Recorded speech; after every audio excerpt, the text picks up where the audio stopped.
Bike যখন তেল এবং কারেন্ট মানে সব ঠিক আছে, তখন যদি স্টার্ট না নেয় তখন কিন্তু আমাদের যে পন্থা অবলম্বন করতে হয় আমরা সেটা আপনাদের দেখাবো কিভাবে এই বাইকটিকে ঠিক করবেন।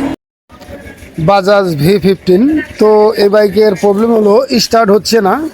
অনেক সময় ম্যাগনেটের চাবি কেটে গেলে স্টার্ট হয় না। আমরা ম্যাগনেট সাইড খুলে দেখব।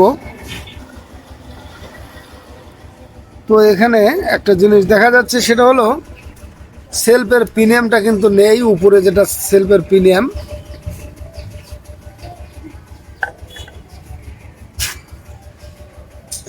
তো যাই হোক, আমরা ম্যাগনেটটি খুলে দেখব। অনেক সময় চাবি কেটে গেলে কিন্তু স্টার্ট হয় না। তো আমরা প্লাগ খুলে দেখব টাইমিং টপে আছে কিনা। ম্যাগনেট টাইমিং যদি থাকে তাহলে চাবি কাটে নাই, আর যদি না থাকে তাহলে চাবি কেটে গেছে, আমরা এটা বুঝবো।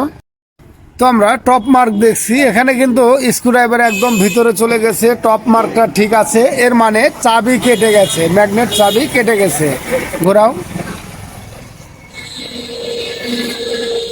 আস্তে আস্তে নিচে নামো। হ্যাঁ, এবার তোলো। হ্যাঁ, ঠিক আছে ঠিক আছে। তো এখানে কিন্তু টাইমিং মার্ক ঠিক নেই, অর্থাৎ এটার যে চাবি কেটে গেছে এখান থেকেই বোঝা যাচ্ছে। ঠিক এভাবে যদি আমরা দেখে কাজ করি তাহলেই কিন্তু আমরা বুঝতে পারবো প্রবলেমটা কি।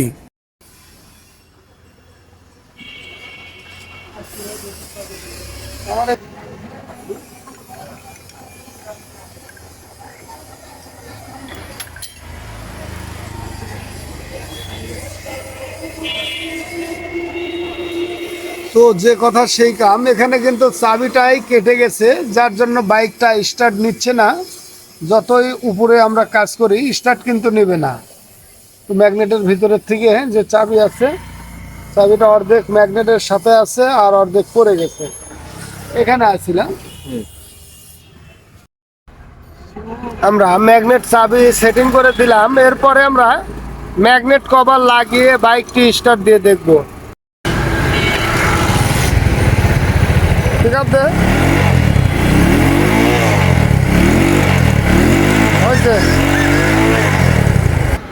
তো ঠিক এইভাবে রোগ নির্ণয় করে যদি কাজ করা যায় তাহলে কিন্তু সহজেই বাইকগুলো মেরামত করা যায়। আমরা শুধু টেস্টের জন্য ম্যাগনেট কভার লাগিয়েছিলাম, এবার আমরা গ্যাসকেট দিয়ে ফাইনাল লাগিয়ে দেবো।